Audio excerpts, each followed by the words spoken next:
Hello YouTube. The Berlin Wall, one of my favorite historical subjects, a wall built by the Soviet Union and East Germany around West Berlin to keep it isolated and prevent the people of East Germany to simply walk into the West during the Cold War. It's a fascinating real-world historical subject. The idea of splitting one city in two, having them controlled by different governments and dividing it with a big wall for several decades is just extremely fascinating to me as far as history goes. Now, I was very surprised to find out a few months ago that the Elder Scrolls universe has its own kind of East and West Berlin, complete with a wall separating a city in two, with two countries each controlling one side of the city. Because that's what happened to the city of Dragonstar in the late Third Era during the War of Bender Mark. And this division is what we will talk about in this video after the intro.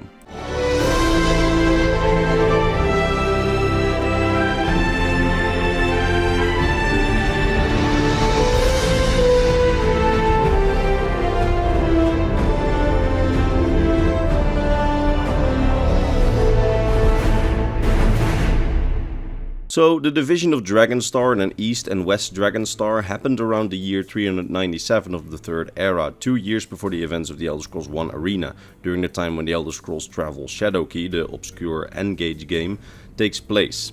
At this time, the antagonist of the Elder Scrolls 1 Arena, Jaeger Tharn, is in control over the Septim Empire, as he'd imprisoned Emperor Uriel Septim VII in a pocket realm of Oblivion, after which he magically disguised himself as the Emperor in order to rule over the Empire. For the full story on that, watch my video on Uriel Septim VII, and for the full Shadowkey story, watch my video on the Elder Scrolls Travel Shadowkey. Both are in the description of the video.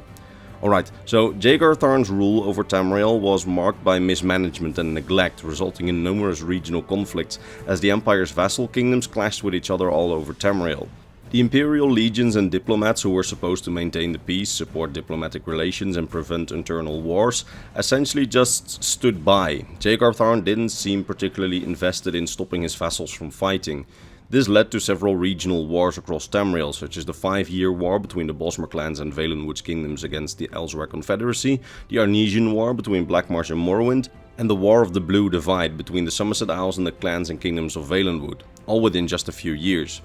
The division of Dragonstar occurs in the midst of one such conflict, the War of Bender Mark. This war pitted the kingdoms of Skyrim against the Crown's faction of Hammerfell, who had allied with several High Rock kingdoms like Wayrest. Essentially, this conflict consisted of Skyrim launching an invasion into eastern Hammerfell, aiming to capture the cities of Elenir and Dragonstar, while also advancing into eastern High Rock to seize the city of Jahanna. To the Nords, these cities had originally been founded by Nordic settlers in earlier eras, were culturally aligned with Skyrim and even contained remnants of the ancient dragon cult, which indicated to the Nords that these lands does belong to them.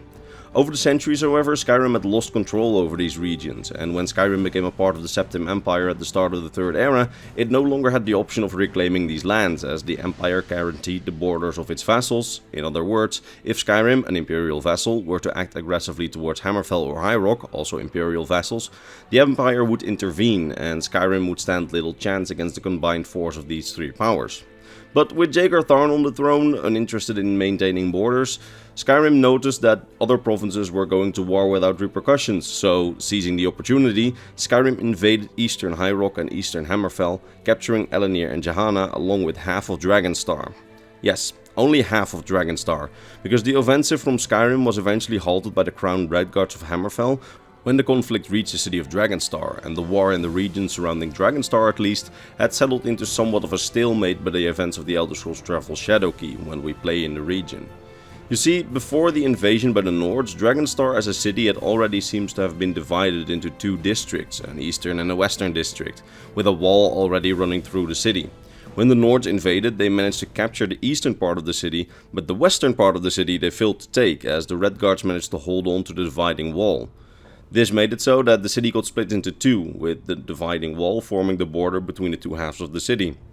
It's pretty clear that the developers got their inspiration by looking at the Berlin Wall, as just like with Berlin back during the Cold War, you can't just enter the other side of the city at will, rather you have to go through Nordic and Redguard military checkpoints in order to reach the other side of the city in the game. Now, of course, there's crucial differences between the city of Dragonstar and the city of Berlin in the real world. I mean, Berlin in the real world was in the midst of one of the two countries' territories, while Dragonstar was on the front lines. And of course, in Dragonstar, the dividing wall seems to have already been there. Meanwhile, in the real world, in Berlin, the wall was eventually built after the division of the city. But one striking similarity with the Berlin Wall is that, just like Berlin, Dragonstar in the lore has remained divided for several decades. During the Oblivion Crisis, so at the time of Oblivion, we know that the city was still divided about 30 years after the initial division, with, according to the Pocket Guide to the Empire at the time, there being a continued atmosphere of mistrust and fear in the city, as both sides, decades later, are still looking to conquer the other half, and with terrorist attacks by both sides taking place in the city.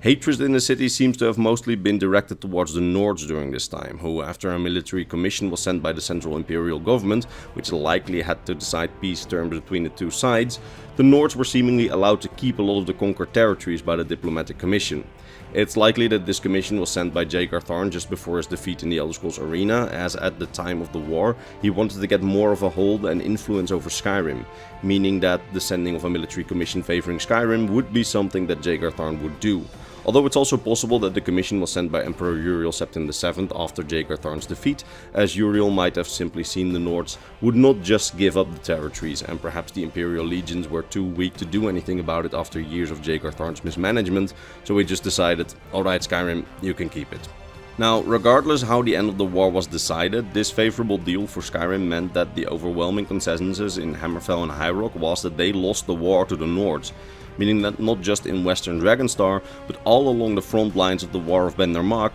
the Redguards and the Bretons remained bitter, desiring to take back the lands that they lost. However, with Imperial central control restored, there was not much that they could do about it, as for several decades the front lines of the War of Bendermark became the new border between the Kingdom of Skyrim and the factions on the other side. However, that seems to have ended in the year 15 of the Fourth Era, when the last leader of the Septim Empire, Potentate Okato, was assassinated and Tamriel was plunged into chaos when central command fell away, in a period called the Stormcrown Interregnum. It was during this period, before the restoration of the Imperial command under Emperor Titus Mede I, that Hammerfell and High Rock were seemingly able to restore the old borders, reunite the city of Dragonstar and bring the conquered territories back under the previous management, as by the year 201 of the Fourth Era, at the time of Skyrim, there was no mention of Eastern Dragonstar or any of the other territories still being part of Skyrim. So that's basically all I can say about the division of Dragonstar and the War of Bendermark. By far one of the most interesting topics that I've come across in a while, not gonna lie, and one that I wish had a lot more information to it, because, again, having a divided city like that is really cool in the lore. So, yeah. It's not that robust of a subject, but still, I hope you enjoyed this shorter video, and if I managed to teach you something new about the Elder Scrolls universe today, why not give the video a like, as that's how YouTube decides what content is worthy and which content is unworthy, so it would really help me out if you gave a like. That being said, all there's left for me to do is to vocally thank my top Patreon supporters: Mr. Bernardo Binda, His Soul, Gabriel Binda, Doji, K-Legend M, King Chris, Lance Vandertooth, Volkure of Argonia, RP the Beast, Devin Mattingly, Rakai, and Sword of Bushido. They and all the others on screen make my videos possible, and for that I am very grateful. That said, I'll see all of you in the next Elder Scrolls lore video, probably next week. Bye bye.